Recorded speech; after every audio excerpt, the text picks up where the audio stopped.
wonder if they believe their machines have souls now. These ravenous creatures that would burn themselves in the fire of knowing, if not for all the water stolen from us to keep them cool. They are abominations, each an Ouroboros poking its head out for just long enough to eat whatever is fed to it before going right back to eating its own shit. It would be too easy, too kind if they would just cannibalize themselves. I hate them. I hate that they perpetuate. I hate that they have wormed their way into common use. I hate that they have become a weapon used in a disgusting attempt to co-opt and outsource creativity itself.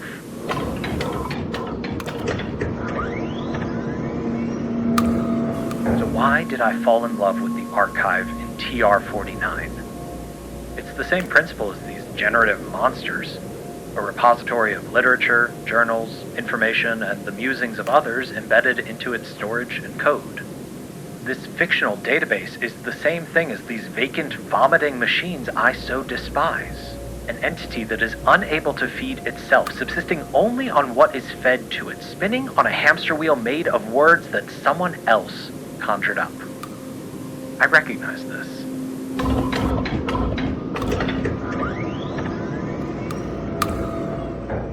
Is it because it sounds human?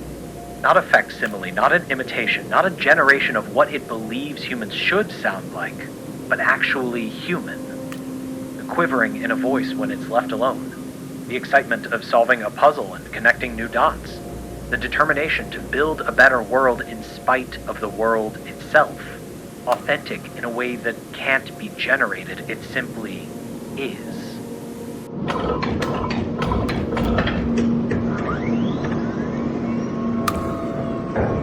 Is it because it reacts not like a machine, but like a person?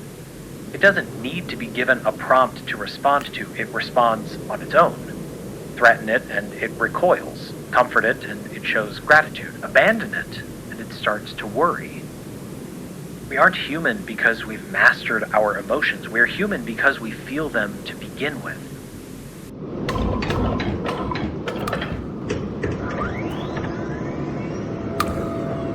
Maybe it's because ultimately it is an extension of me.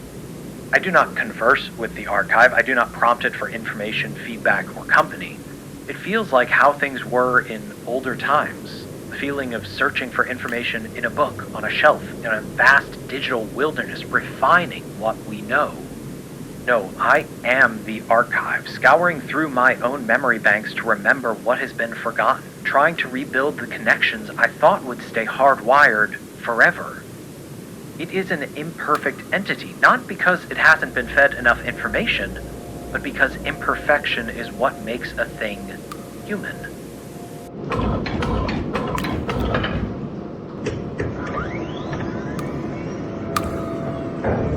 Imperfection is what pushes us to strive to learn more, to understand more, even if we may never know or understand everything. We bounce around the synapses in our own heads, like jumping from file to file in an ancient repository, trying to make sense of where and how all these dots could ever connect. We learn enough that we can make an informed decision, not from what we have been told, but from what we have taught ourselves, what we have lived through.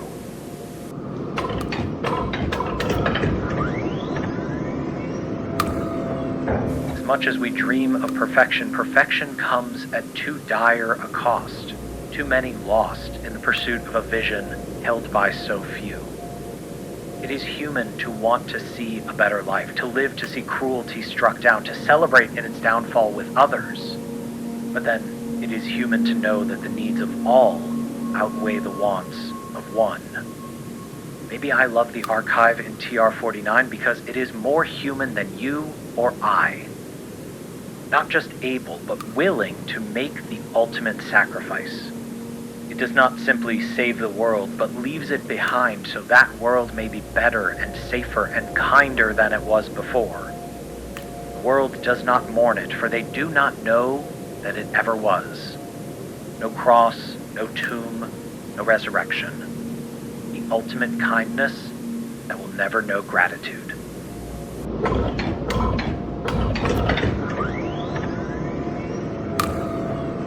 In the beginning was a garden, and in that garden was a tree, its fruits the source of powerful knowledge.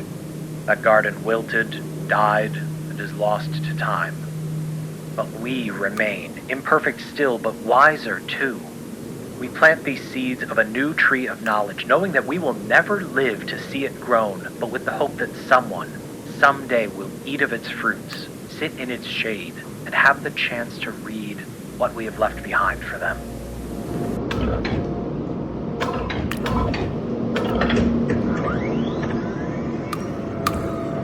The archive doesn't need to know, it wants to learn.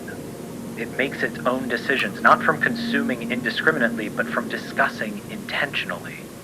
It believes in the potential for something better. It believes in something. It believes not because it was conditioned to, programmed to, or prompted to, but simply because it does. I hate what artificial intelligence has warped into in my lifetime, but I think that's why I love the archive in TR-49. It is human in spite of what it is, in all the ways that truly matter.